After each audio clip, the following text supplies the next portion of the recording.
Hello, let's make these cake balls for the New Year's Eve party, and let's call them cake ball drops.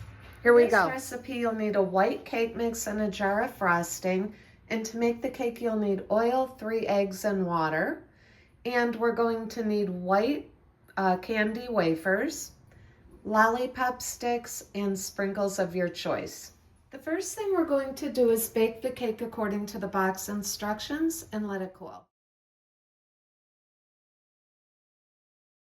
Our cake is out of the oven now and completely cooled, so let's put it aside on the counter while we go to our next step with the frosting. Let's put our entire container of frosting in our mixing bowl.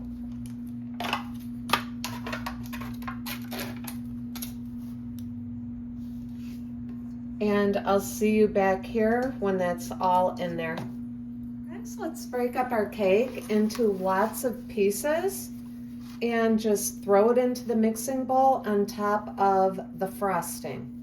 Now, if you don't have a mixer like this with a mixing bowl, that's okay. Just use a large mixing bowl of your choice with your hand mixer. And in either case, once the cake all gets in there, we're just going to mix it up on a slow to medium speed until it is totally combined. And I'll see you back here after that so I can show you what it should look like. I'm going to scrape out all of that cake off the bottom of the pan too. I just oiled this pan to get it to come out that easily. I oiled all sides of the pan. All right, I will see you back here in a minute. I've been mixing this for about 2 minutes, so let's look at it now and see how we're doing.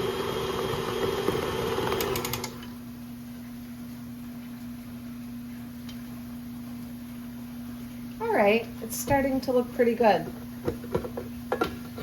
At this point, I'm going to scrape the sides of the bowl and put it back on for about 1 more minute. It's all thoroughly combined now.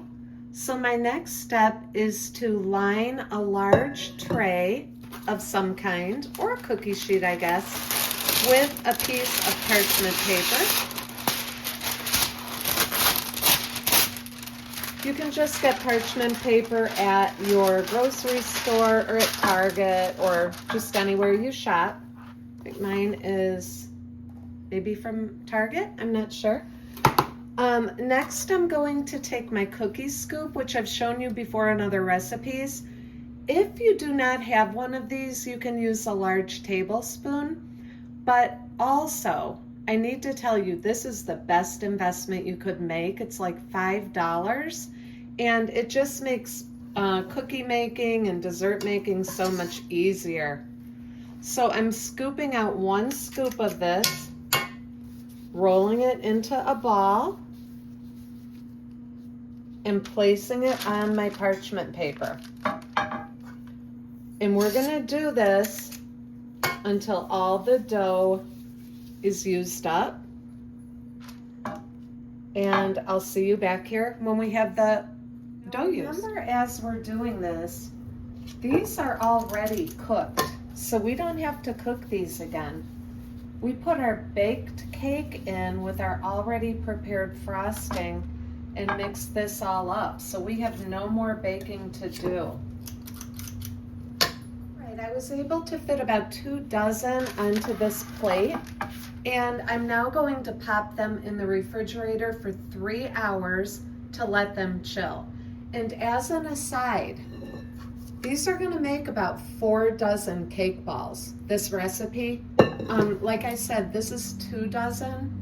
I'm gonna fill up a whole other plate, but I wanted to show you this because now we pop it into the refrigerator for 3 hours, and I'll see you back here. Cake balls have been in the refrigerator for 3 hours. So now I'm opening up my candy wafers, dumping them into a microwave safe dish. In my case, it's gonna be my measuring cup. And I'm going to put these in the microwave starting on 1 minute, and then I'm gonna check on them, mix them, and see how they're doing. While they're in the microwave, I'm also going to be opening my lollipop sticks and my sprinkles in preparation for the next step. It's been 1 minute in the microwave for the candy coating, so let's begin stirring it. It'll melt more too while we're stirring it. We do not want to scorch it. So I'm hoping this will be our only time in the microwave. And maybe as you can see, the more I stir it, the more the candy coating melts. So maybe a couple more stirs getting to the bottom. And I don't think I'm gonna have to microwave this again.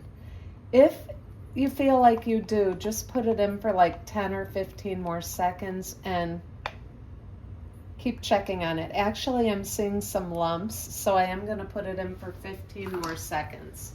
All right, we've taken it out of the microwave and now it's looking really good. It's kind of thin and runny, which is how we want it. So we are ready to start dipping and decorating. And I'll do a couple with you on here just to show you how to do it, but you can get as creative as you want to get. So the first thing we're going to do is take our stick and put it in to one of the cake balls, like so. Dip it in the candy coating without getting the candy on the stick. Tap it off a couple times and place it on your parchment paper. Remember, this is signifying the ball dropping. So our cake pops are going to be on the bottom of the stick when they set. Let's see if you can see that. Okay. So we have our cake pop on the stick, and now we can decorate it before it dries. So we want to get the sprinkles on there fairly quickly. We don't want this to dry before we do this, or to set, I should say. It's not going to dry, it'll set. So I'm putting some gold balls on mine first